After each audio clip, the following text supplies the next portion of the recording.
15 राज्यसभा के सीटों के नतीजे आने वाले थे, जिनमें से कर्नाटक के 4 के नतीजे आ गए हैं, जहां पर कांग्रेस ने 3 सीटें जीत ली हैं, 1 जीती है वहां बीजेपी ने। लेकिन 10 सीटों के नतीजे अभी राज्यसभा के आने वाले हैं उत्तर प्रदेश से, जहां पर बीजेपी 8 को लेकर उम्मीद से है, समाजवादी पार्टी 2 और फिर हिमाचल के 1 सीट पर खबर आनी है। लेकिन बड़ी खबर के साथ हम बुलेटिन की शुरुआत करें। उत्तर प्रदेश में सभी मतपत्र सही निकले हैं।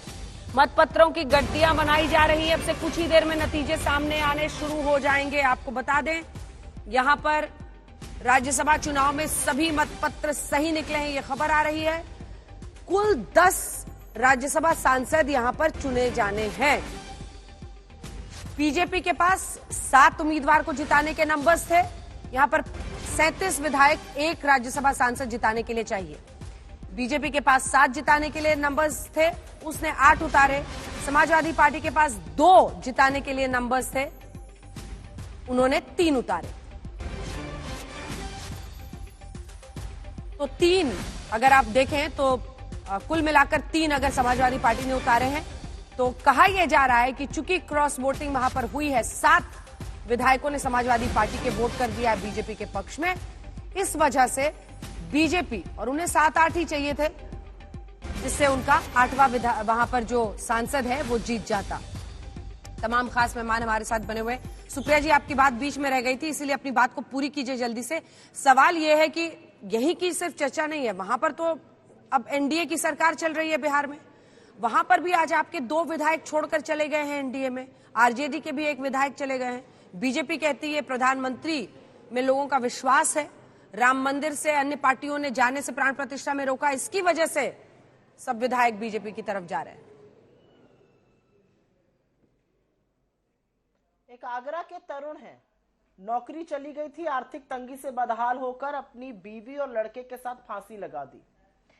एक रमेश बिंद है, मजदूरी करते थे, काम नहीं चल रहा था, कर्जे का बोझ लड़ता गया, फांसी लगा ली। मैं यूपी की बात, बिहार की बात कर रही हूं। ब्रजेश पाल थे, सारी डिग्रियां जला दी, फांसी पर लटक के कहा इन डिग्रियों का फायदा क्या जब नौकरी नहीं मिल रही है।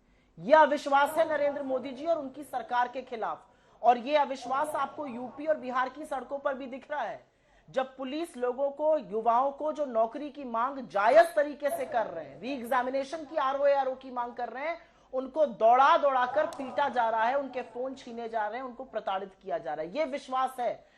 एमएलए क्या करते हैं, इसका जवाब जनता सही टाइम पर आने पर देगी। और मैं समाजवादी पार्टी के प्रवक्ता की इस बात से 100% सहमत हूं कि यह परख भी है कि कौन कब किसके साथ खड़ा पाया जाएगा और कौन प्रेशर में आके चला जाएगा। आप भाजपा का मोडस ऑपरेंडी, और यही लास्ट बात मैं 20 सेकंड में कहना चाहती हूं अंजना जी, भाजपा का जो मोडस ऑपरेंडी है वो ये है, एक पार्टी को तोड़ लो, एमएलए को खरीद लो, एमएलए का ऑक्शन लगाओ, नीलामी लगाओ, बोली करो। ये लोकतंत्र है, ये लोकतंत्र के प्रहरी हैं। अरे 8 दिन तो रुक जाते। चीफ जस्टिस ऑफ इंडिया ने कहा लोकतंत्र का हत्या इस तरह से नहीं की जा सकती है, हम नहीं बर्दाश्त करेंगे। 8 दिन के अंदर ही ये खरीद फरोख्त, ऑक्शन, नीलामी सब कर डाला गया। अब आप पलट के ये बिल्कुल पूछिएगा कि यही लोग क्यों जाते हैं, क्योंकि हर व्यक्ति प्रेशर नहीं बर्दाश्त कर सकता है, हर व्यक्ति लड़ नहीं सकता है, हर व्यक्ति कोई लोभ में, प्रलोभन में, कोई प्रभाव और दबाव में चला जाता है। लेकिन भारतीय जनता पार्टी से सवाल यह पूछना है कि आप सारी मान्यताएं, सारी मर्यादा ताक पर रखकर ऐसा क्यों कर रहे हैं। मैंने 2-3 वाक्य गिनाए, उनका कितना विश्वास है नरेंद्र मोदी जी में, उनकी आत्महत्याओं में पता चल रहा है। इस देश में हर घंटे 2 किसान आत्महत्या कर रहे हैं। इस देश में रोज 40 नौजवान बेरोजगारी से हताश और बदहाल होकर आत्महत्या कर रहे हैं। ये विश्वास है मोदी जी में लोगों का। ठीक है, जवाब दीजिए प्रेम शुक्ला। बस की बात नहीं है। कुछ जो आप लोग कह रहे हैं कि ठीक है, बीजेपी का जादू है, जिसकी वजह से ये चमत्कारिक विधायकों की इस तरफ एंट्री हो रही है और अंतरात्मा उनका जग रहा है, वो कह रही है कि कोई विश्वास नहीं है। जी देखिए, ऐसा है, कभी जो तथाकथित प्रवक्ता और पत्रकार हैं, इनका संकट है कि भारत के इतिहास और लोकतंत्र की जानकारियां इनकी बहुत सीमित हैं। 1968 में दल बदल पर जो है यशवंतराव चौहान की एक समिति बनी थी, और 1951 से 1967 के बीच में विविध दलों के 542 विधायक वो अपना दल छोड़ के कांग्रेस में आए थे। तो नेहरू जी लोकतंत्र के हत्यारे थे, इंदिरा जी लोकतंत्र की हत्यारी थी। तब जो है ये घोड़ बाजार लगा दिया था इन्होंने, तब इन्होंने जो है ऑक्शन खोल दिया था, नीलामियां चल रही थी। 542 विधायक दल बदल आप पिछले 15 वर्षों में नहीं दिखा सकते, लेकिन 542 विधायक 1968 की यशवंतराव चौहान की जो दल बदल पर कमेटी बनी थी उसमें है। और उसमें भूपेश गुप्ता एक जो है सीपीआई के एमपी उसके सदस्य थे उस कमेटी के, उन्होंने ये कमेटी बनी कि उसका बहुत रोचक इतिहास है, क्योंकि 1967 के बाद जो है 210 विधायक जो कांग्रेस के थे वो अन्य दलों में चले गए और उसमें से 112 अलग अलग राज्य मंत्री बन गए। तो कांग्रेस ने कहा कि दल बदल बहुत गलत काम है, क्योंकि अब इनके विधायक टूटने लगे थे। तो भूपेश गुप्ता ने डिसेंट नोट में कहा था उस कमेटी के कि कांग्रेस पहले जब 542 विधायक तोड़ ले गई तब तो लोकतांत्रिक था, जब इनके 210 विधायक टूट गए तो अलोकतांत्रिक हो गया। तो इनके लोकतंत्र की और जो परिभाषा जो है वो बहुत ही अवसरवादी होती है। ये नेहरू के युग में भी थी, इंदिरा के युग में भी थी और आज भी चल रही है। तो इनका जो है लोकतंत्र की हत्या जो है वो हर दिन हो जाती है, लोकतंत्र फिर जो है जी जाता है। लोकतंत्र को क्या रक्त भी समझ रहे हैं क्या? अच्छा, एक बात बताइए प्रेम शुक्ला जी, आशुतोष जी आपके पास आऊं उससे पहले एक छोटा सा सवाल है। सुनिए ना सुनिए ना, ये मुख्य सचेतक को कैसे अपनी तरफ कर लिया? आज सुनील जी का चेहरा मुझसे देखा नहीं जा रहा है एकदम। मुख्य सचेतक को इधर कर लिया, करते क्या, कैसे क्या करते हैं आप लोग? देखिए, ये राम जी की कृपा ही ऐसी है। राम जी की कृपा से जो है विभीषण जैसा ज्ञानी रावण को छोड़ के राम के पाले में आ ही गया था, ये आप जानते ही हैं। तो जब रामद्रोह कोई करता है तो उसको ये समझना चाहिए कि उसके नाभिका कि अमृत भी उसके काम नहीं आएगा। रामद्रोही के साथ संकट होता है। आशुतोष जी, अब ये थोड़ा आप भी मतलब अभी तो वैसे हमें इंतजार है कि रिजल्ट्स आए। रिजल्ट्स कुछ ही देर में आने वाले हैं उत्तर प्रदेश के। अंजना जी, एक बात समझ लीजिए कि राम के पास विभीषण आए थे, आज तक आपने किसी का नाम सुना जिसका नाम विभीषण हो? राम के पास गए थे ना।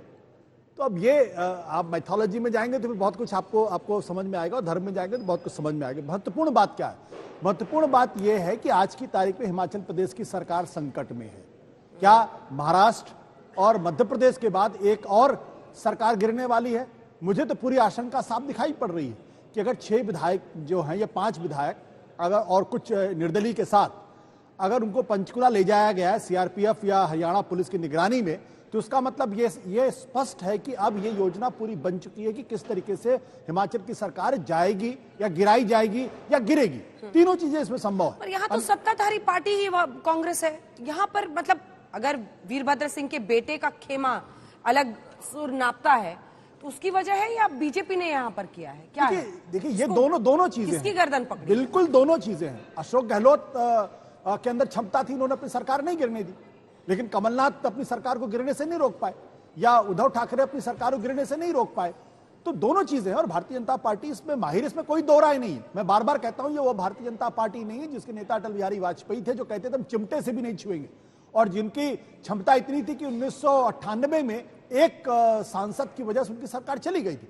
तो ये दूसरी तरीके की भारतीय जनता पार्टी है। इसके मूल्य अलग हैं, इसकी मर्यादाएं अलग हैं, इनकी परंपराएं अलग हैं। और कांग्रेस पार्टी की मर्यादाएं, मूल्य, ये बात अगर कांग्रेस पार्टी नहीं समझ, देखिए अब ये अंतरात्मा की कहानी तो बहुत पुराने ज़माने से बिल्कुल आपकी बात सही है। हाँ। लेकिन जो बात भारतीय जनता पार्टी भले ही नेहरू के पास जाए, इंदिरा गांधी के पास जाए, सच्चाई तो यही है ना कि आज क्या जो उन्होंने किया आप करेंगे तो पाक साफ हो जाएंगे क्या? या आपकी आलोचना गलत हो जाएगी क्या?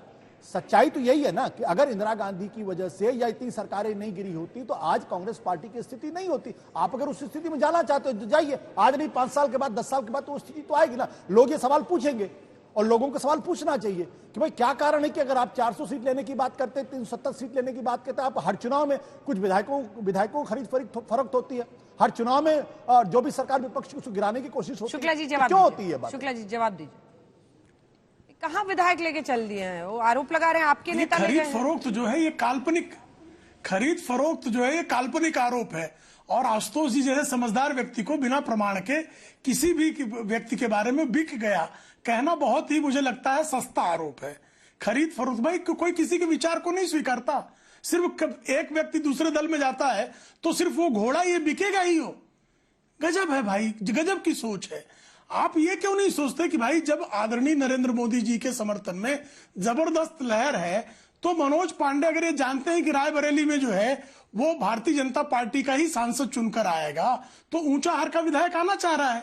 अमेठी के महाराजी देवी आप उनको और कैंडिडेट राकेश सिंह बनाएंगे? जानते हैं कि अमेठी में जो है अब ना सपा जीतेगी, ना सपा बसपा जीतेगी, ना कांग्रेस जीतेगी। रायबरेली में उनको कैंडिडेट बनाएंगे आप? एक जो शुक्ला है जी। वो सेंट्रल इलेक्शन कमेटी है, वो निर्णय लेती है।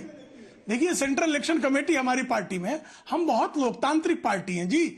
यहाँ तो कमलनाथ जी का बेटा टिकटें घोषित कर देता था छिंदवाड़ा में, इनके यहाँ राहुल गांधी घोषित कर सकते हैं। हमारे यहाँ बहुत लोकतांत्रिक संवैधानिक प्रक्रिया का पालन करके केंद्रीय निर्वाचन समिति वो तय करेगी, उनके सामने प्रस्ताव आएगा तो विचार करेंगे। ठीक है, दो हाथ उठे थे। जल्दी से एक बार आशुतोष जी एक छोटा रिएक्शन दे, सुप्रिया जी इसके बाद फौरन आ रहा है। आशुतोष जी। नहीं, देखिए, अब जो बात महत्वपूर्ण ये है कि भाई ये अंतरात्मा की आवाज चुनाव के ठीक पहले क्यों जगती है? हाँ। चुनाव के 10 दिन पहले जग जाती, चुनाव के 20 दिन बाद जग जाती, 22 जनवरी के बाद जगती, उस वक्त जगती ये, और उतने ही एमएलए, उतने ही सांसदों की अंतरात्मा जगती है जितनी की जरूरत होती है सरकार को बदलने की नहीं, या फिर चुनाव आवाज पर भी आप जिताने बैन की। लगा देंगे, आपातकाल लगा देंगे। प्रेम शुक्ला जी, मैं आपके बीच में नहीं बोला था, प्लीज अब इंदिरा जी अगर नहीं ना है तो डिस्टर्ब करें तो आपातकाल अच्छा। लग पूरा जाता कर है। मेरा शुक्ला जी, पूरा कहना करिए। बहुत स्पष्ट है, जो चीज आंखों के सामने दिखाई पड़ रही है उसके लिए सिद्ध करने की जरूरत नहीं है। सबको पता है कि ये विधायक क्यों टूट रहे हैं, ये विधायक क्यों क्रॉस वोटिंग कर रहे हैं, किसकी वजह से कर रहे हैं, क्यों इनको सीआरपीएफ की मौजूदगी में उनको ले जाया जा रहा है। तो डीके ने भी यही सब किया होगा। डीके शिव कुमार ने कर्नाटक में, जहां पर एक बीजेपी के विधायक ने कांग्रेस के लिए वोट कर दिया है, या वहां पर अंतरात्मा जागी? एक गलत दूसरे गलत को सही साबित नहीं, कर बट सकता। सबको समझना पड़ेगा बिल्कुल, ना कि मैं यही कौन बात क्या कर क्या रहा हूं। खेल खेल रहा है। एक तो आप गलत कहिए कि दूसरे- बीजेपी भी कर रही है और कांग्रेस भी कर रही है, फिर हिमाचल में क्यों नहीं कर रही है? मतलब समझ नहीं आ रहा पूरा। बिल्कुल स्पष्ट है, एक गलत दूसरे गलत को सही साबित नहीं कर सकता, या इस आधार पे कि हम आज ये करेंगे क्योंकि इंदिरा गांधी ने किया था, जवाहरलाल नेहरू ने किया था, या उनको तो जनता ने सजा दे दी ना। आप भी अगर उसी परिस्थिति को पाना चाहते तो फिर आप भी वही साफ ठीक है, करिए। शुक्ला फिर जी। आप में उनके मन में क्या फर्क है? शुक्ला जी, क्या फर्क है फिर? अगर आप पूरी कहानी सुना रहे हैं कि उन्होंने ये किया था, वो किया था, फिर वही कर रहे हैं। देखिए, बहुत फर्क है, बहुत फर्क है। देखिए, हमने मध्य छोटा सा प्रदेश में जवाब। जो है जब विधायकों को तोड़ा तो विधायकों को त्याग पत्र दिलाया, फिर से उनको जो है जनादेश प्राप्त हुआ। हम जो है बिल्कुल जो है खरीद आया राम गया राम जैसे राम को भी बदनाम करने वाला कृत्य नहीं करते। भजन लाल की पूरी सरकार यहां लेके चले आए थे, ये भी दशा हुई थी। अभी नारायण राणे को किस तरह से ले जाया गया था शिवसेना से तोड़कर, हर कोई भली भांति जानता है। उसके पहले जो है शिवसेना को कैसे तोड़ा गया महाराष्ट्र में, ये भी हर कोई जानता है। सपा वालों ने कैसे बसपा तोड़ी, कौन सी तब क्या हो गया था भाई? शुक्ला जी, जो है जनता का जनादेश आपने नहीं कहा था कि क्या? इसको आया मुलायम सिंह औरंगजेब यादव के गया विरुद्ध औरंगजेब जनादेश करना दिया था चाहिए, तो बसपा आज ने। से ही कर किस दीजिए ना, संत को काहे बार बार विधायक बोल मिला रहे था? हैं भगवान राम को? मत बोलिए आज से आया औरंगजेब एकदम। गया औरंगजेब कह हाँ, दीजिए। ये सही नहीं है। राम को सुप्रिया जी। बदनाम करने का काम जो है राजनीतिक विश्लेषकों ने कांग्रेसीकरण पहले से ही कर रखा है। बोलना क्यों है फिर? बदल के ही बोलिए ना, आप नया कर दीजिए आज से शुरू।